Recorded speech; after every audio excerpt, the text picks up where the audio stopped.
بخیر باشه. منصور هستم، با یه ویدیو آموزشی دیگه در خدمت شما هستم. ببین دوست من، اگه ویدیو قبلی رو دیدی گفتم که اگر قیمت به حمایت یا مقاومت برسه انتظار برگشت قیمت رو داریم.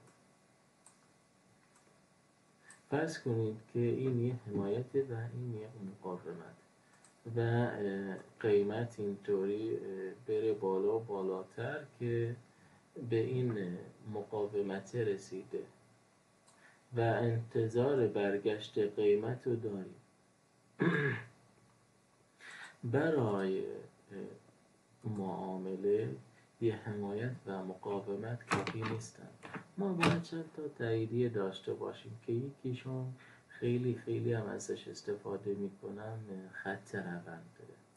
این دوست من نمیدونم شما بلدی خط روند بکشی یا بلد نیستی.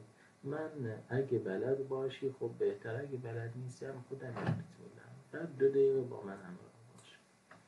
ببین اینجا یه حمایت یه مقاومت. گفتیم که قیمت میاد اینجا سقف و کف های بالاتری میزنه و نشونه صعودی بودنه. ولی بعضی وقتا نه، اکثر وقتا وقتی میرسه به این محدوده ها واکنش نشون میده و قیمت ریجکت میشه به پایین. ولی انسان وقتی قیمت برسه به این محدوده دو دله میشه ها، مثلا میریزه نمیریزه چجوری. باید چند تا تاییدیه داشته باشی که من از یکیشون که خیلی استفاده میکنم خط رونده. میگم وقتی قیمت برسه به این محدوده یه خط روند میکشم. وقتی خط روند شکسته شد و یک کف شکست برا من، این کف قبلی که منجر به آخرین سقف شده برا من شکسته شد، اینجا من با پول بکش وارد معامله میشم. اینطور بعد تا آخر. حالا من میخوام خط روند رو برات بکشم. خط روند چطوری تشکیل میشه؟ فرض کنید این خط روند و این قیمت.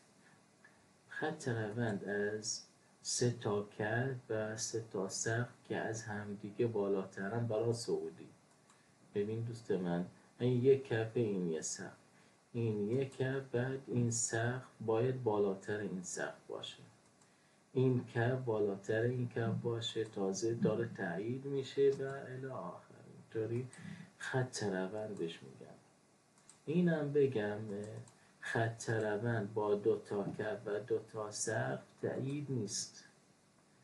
الان سیگنال دیروز رو اگه بخوایم نگاه کنیم که فکر کنم 80% هم داده، بله 69%، با یه تکنیک خیلی ساده یه خط رونده، یه سقف. ببین دوست من، گفتم این خط رونده، یه سقف یه کف، یه سقف یه کف، یه سقف یه کف.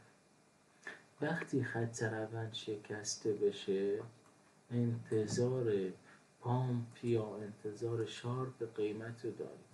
ببین با یه تکنیک ساده شما کافیه فقط این خط روند رو یاد بگیری، به درستی بکشی. ببین این خط روند دیگه چی داره؟ خب لینک که سیگنالش هم گذاشتم، امیدوارم استفاده کرده باشه از این لینک. ببین یه خط روند ساده، وقتی قیمت تونست خط روند رو بشکنه ما وارد معامله شدیم.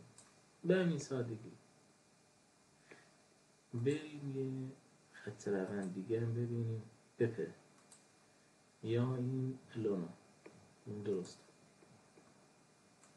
خیلی قشنگ این دیلیش کنیم.